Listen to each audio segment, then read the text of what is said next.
Good evening, everyone. I'm thrilled to be with you all today, celebrating an additional year of powerful, arduous, and oftentimes emotional cross-delegation dialogue. My name is Owen Lewis. I live in San Diego, California, alongside my parents and twin sister, and I'm a rising senior, knee-deep in the college application process.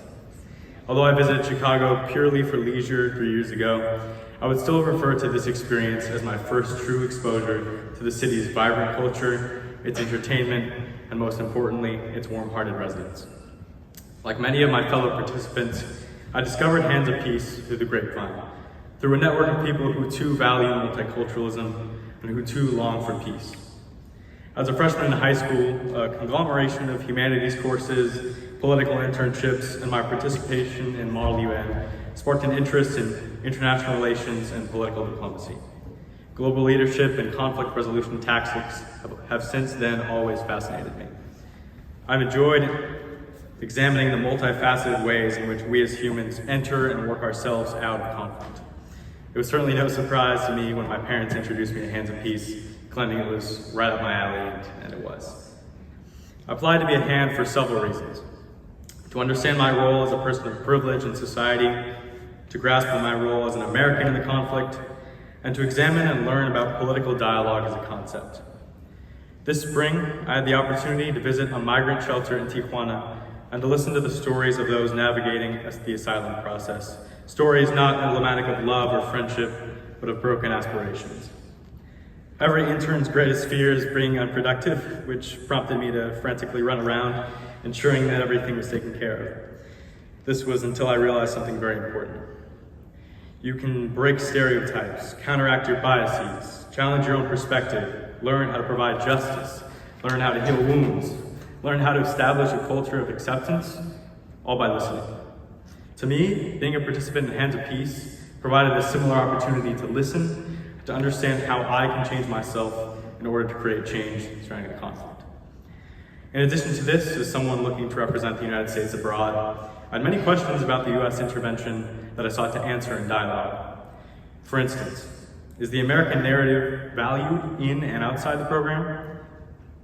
Lastly, I was a student intern for Hands of Peace in 2019 and had the opportunity to promote the program to local high schools, attend events that highlighted multi-narrative films, etc. I had not yet been immersed in dialogue, but I caught a glimpse of the organization's mission in action, creating agents of change by providing space for contentious conversations. As an American living in a polarized political state, I was so intrigued by the thought of using dialogue as a means to cultivate change, particularly in a conflict that has produced intergenerational trauma. I knew the Hands of Peace was the perfect place for me. After attending the summer program launchpad in 2021, and only being able to hear the American narrative, there was personally a lot of excitement in walking through the doors of GCC 3 weeks ago. I was impressed at how, regardless of political beliefs, everyone was so open with one another, especially as we were strapped 50 feet in the air at the ropes course. But through 14 dialogue sessions, I've learned that each individual has a distinct historical narrative, that people have been socialized to see the world in their own way. I've also learned that religious identity builds community, and although I'm confronted by biased media, it doesn't devalue my contribution as an American. I now understand the pivotal role of education in building bridges and opening people's minds. Most importantly, I've learned about normalization. It's an inside joke among participants, and how the first step towards peace is having the capability to simply talk with other delegations. I'm not entirely sure what my future holds, but I'm optimistic in the ability of my peers to return to their communities as agents of change. First of all, I'm so grateful for my host parents, PJ and Christopher, who made me feel extremely home here in Glenview. Thank you to Mo and Ihan, my host brothers, for sharing your stories, and thank you to all the participants for stepping out of your comfort zones, for having the courage to acknowledge and listen to contrasting beliefs. This is cheesy, and the analogy might not make sense, but it's fun. I would like to conclude by expanding on a quote from one of our participants. Life is like Makuba.